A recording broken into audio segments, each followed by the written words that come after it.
এবার বলেন আকাশের তারা আর অনেক ভিড়ে, আমি তোরে খুঁজে পাইলাম না রে, আজ পাইছি আমি খাবো রে। আকাশের তারা দূরেই ভালো, ভালো না? আকাশের তারা দূরেই ভালো, ভালো না? খাবা? তাকাচ্ছো খাওয়ার জন্য তো তাকাচ্ছো, দাও দাও দাও স্টার খাও, তুমি হয়ে যাবে স্টার, পুরো খালে তাদের চলে যাবে। এটা গার্নিশ করে দেখানোর জন্য ঠিক আছে, খাওয়ার জন্য না, মানে টেবিলে প্লেটের উপর সাজিয়ে রাখতে হবে। কে বললো খাওয়ার জন্য? আমাদের মতো মেয়েদের জন্য খাওয়ার জন্য অবশ্যই।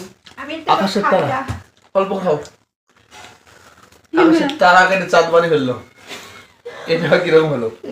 এটা ভালো লাগছে তো পকোচায় কি তুমি খাও না? জুনাইদ গ্যাস হয়ে যায়। তুমি কি খাচ্ছো?